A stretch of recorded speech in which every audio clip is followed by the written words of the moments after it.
தொழிற்சாலை வைக்கணும்னா யூத கம்பெனி. இந்த மாதிரி நம்ம மீடியா இருக்குல்ல, மீடியா சம்மந்தப்பட்டு எல்லாமே யூத கம்பெனி.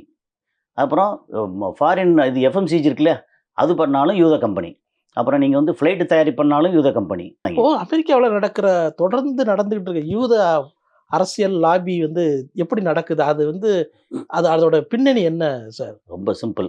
இப்போ கடந்த 10 வருஷமா நமக்கு வந்து அதானி எப்படி இருக்காரு? கடந்த 40, 30 வருஷமா அம்பானி எப்படி இருக்காரு? நீங்க அம்பானிய, அதானிய இப்ப அசைக்க முடியுமா? இத வந்து 200 வருஷமா வந்து ஒரு 10 பேர் இருக்காங்கன்னு வச்சுக்கங்க. அம்பானி, அதானி மாரி. நாட்ட வந்து எல்லாத்தையும் வந்து புடிச்சு வச்சுக்கிட்டு இருக்காங்கன்னு வச்சுக்கங்களேன். என்ன செய்வீங்க அவங்கள? இதுதான் அமெரிக்கால. அமெரிக்காவோட அடுத்த கட்டம் தான் இப்ப இந்தியால நடந்துகிட்டு இருக்கு. இருக்கிற மக்களோட வரி பணங்கிற எல்லாத்தையும் எடுத்து போட்டு அங்க போய் குடுத்து முடிச்சுட்டு, அவிங்க வைக்கிறது தான் சட்டம். அது மாரி அங்க யூத கம்பெனிகள். தொழிற்சாலை வைக்கணும்னா யூத கம்பெனி. இந்த மாதிரி நம்ம மீடியா இருக்குல்ல, மீடியா சம்மந்தப்பட்டு எல்லாமே யூத கம்பெனி.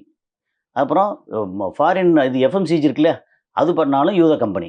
அப்புறம் நீங்க வந்து ஃப்ளைட் தயாரிப்பு பண்ணாலும் யூத கம்பெனி. அப்புறம் இதெல்லாம் தாண்டி இப்போ ஒவ்வொருத்தரையும் வந்து உலகத்தில முக்கியமான தலைவர்கள பூரா எடுத்து சாத்தணும் அப்டின்னா, ஒரு எப்ஸ்டீன். ம். 2 ஐலேண்ட வச்சுக்கிட்டு ஆளுகள்லாம் கூப்பிட்டு வந்து எப்போ பிளான் பண்றாய்ங்க? 30 வருஷத்துக்கு முன்னாடியே பிளான் பண்றாய்ங்க. 30, 40 வருஷத்துக்கு முன்னாடியே. பிளான் பண்ணி எல்லாத்தையும் எடுத்து வச்சிருக்கோம். கேட்டா வந்து டக்கு டக்குன்னு வெளியிடுறோம்.